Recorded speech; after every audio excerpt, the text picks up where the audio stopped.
Asthma యొక్క లక్షణాలు కనుక మనం చూసుకున్నట్టయితే వీళ్ళలో ఆయాసము, పిల్లి కూతులు ఉండడము అంటే వీజింగ్ సౌండ్స్ అంటాము, అట్లానే కఫము, సివియర్ కేసెస్లలో కొంచెం చెస్ట్ టైట్నెస్ అంటే ఛాతీ అంతా పట్టేసినట్టు ఉండడము, కఫంలో కొంచెం థిక్ స్ఫుటం రావడము, ఒక్కొక్కసారి సెకండరీ కాంప్లికేషన్స్ ఏమైనా ఉన్నట్టయితే లైక్ ఏబిపిఏ అంటే ఫంగల్ సెకండరీ అలర్జీ కనుక ఉన్నట్టయితే ఒక్కొక్కసారి దగ్గినప్పుడు కొంచెం రక్తం పడ్డము ఇలాంటి సిమ్టమ్స్ అన్నీ ఉండడం జరుగుతుంది.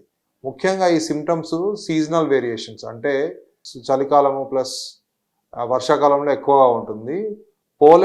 పోలెన్ ఎలర్జీ ఉన్న వాళ్ళు ఇటువంటి వేరియేషన్ మనం చూడొచ్చు. అయితే హౌస్ డస్ట్ మైట్ ఎలర్జీ ఉన్న వాళ్ళు త్రూ అవుట్ ద ఇయర్ ఈ సిమ్టమ్స్ ఉండే అవకాశం ఉంటుంది.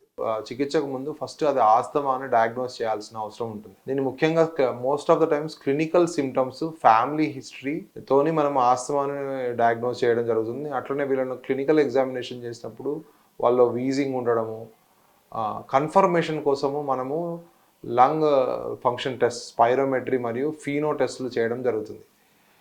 వీటి ద్వారా ఒకసారి ఆస్తమా యొక్క నిర్ధారణ జరిగినట్టయితే దాని తర్వాత దాని స్టేజ్ అంటే ఏ స్టేజ్లో ఉందో డిసైడ్ జరుగుతుంది. అంటే mild, moderate or severe disease or persistent asthma, ఇట్లా వీటిని అది ఏ కేటగిరీలో ఎటువంటి ఆస్తమా అనేది డిసైడ్ చేయడం జరుగుతుంది based on symptoms as well as lung function. ఒకసారి ఇవి రెండు లంగ్ ఫంక్షన్ సిమ్టమ్స్ని మనం ఆస్తమా డయాగ్నోస్ చేసిన తర్వాత ముఖ్యంగా మెయిన్ స్టే ఆఫ్ ట్రీట్మెంట్ అనేది ఏదైతుందో అది ఇన్హేలర్స్ రూపంలో ఇవ్వడం జరుగుతుంది. Inhalers again different types, nebulisation కానీ నెబులైజర్ రూపంలో కానీ, లేదంటే డిపిఐ అంటాం డ్రై పౌడర్ ఇన్హేలర్లో కానీ, లేదంటే ఎండిఐ అంటారు మీడియం డోస్ ఇన్హేలర్ రూపంలో చాలా తక్కువ మోతాదులో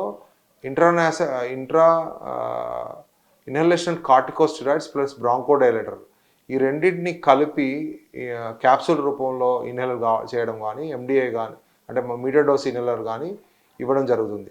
ఆస్తమా యొక్క mainstay of treatment is inhaled corticosteroids which are given in very microgram doses అంటే 100 to 1000 మైక్రోగ్రామ్స్ మధ్యన సివియారిటీని బట్టి ఇవ్వడం జరుగుతుంది. So main stay of asthma treatment is inhaler corticosteroids. Inhalers వాడకుండా కనుక ఆస్తమా కంట్రోల్ అచీవ్ చేయలేము. సెకండ్, ఇన్హేలర్స్ గురించి చాలామందిలో అపోహలు ఉన్నాయి. ఒకవేళ ఇన్హేలర్స్ వాడితే అలవాటు అయిపోతుందని. ఆస్తమాలో ఇన్హేలర్స్ అనేది చాలా అవసరము, దాన్ని మనం అలవాటుగా అనుకోకూడదు. ఇన్హేలర్స్ వల్లనే మీరు లంగ్ ఫంక్షన్ని పరిరక్షించుకోవడం అంటే లంగ్ పనిచేసే విధానాన్ని మెరుగుపరచుకోవడానికి పరిరక్షించుకోవడానికి అవుతుంది. డాక్టర్ సలహాతో ఇన్హేలర్స్ వాడడం, తగినంత మోతాదులో తగిన డ్యూరేషన్ వాడడం చాలా ముఖ్యం. ఇకపోతే ఇదే కాకుండా కొన్ని టాబ్లెట్స్ రూపంలో అంటే ల్యూకోట్రిన్ మాడిఫైయర్స్ ప్లస్ ఇలాంటివి కొంచెం, అలాగే బ్రాంకోడైలేటర్ మందులు డెరిఫిలిన్ కానీ మనం థియోఫిలిన్స్ అంటాం, ఇవి సివియర్ ఎక్కువగా ఉన్న వాళ్ళు, సిమ్టమ్స్ ఎక్కువగా ఉన్న వాళ్ళు యాడ్ చేయడం జరుగుతుంది depending upon the severity. Very rarely అంటే 1 to 5% కేసెస్లో సివియర్ ఆస్తమా ఉన్న వాళ్ళు, ఎస్పెషల్లీ అలర్జిక్ కానీ ఇస్నోఫిలిక్ కానీ ఆస్తమా ఉన్న వాళ్ళలో మంత్లీ బయాలజికల్ ఇంజెక్షన్స్ అంటే ఇంజెక్షన్స్ రూపంలో ఆ సివియారిటీని తగ్గించడానికి మనం కొన్ని ఇంజెక్షన్స్ కూడా ఇప్పుడు అవైలబుల్ ఉన్నవి. కాకపోతే అన్నిటికీ మెయిన్ స్టే ఆఫ్ ట్రీట్మెంట్ మాత్రం ఇన్హేలర్స్ను తప్పకుండా ప్రతి పేషెంట్, ఆస్తమా ఉన్న ప్రతి patient as per doctors prescription వాడుతూ ఉండాలి.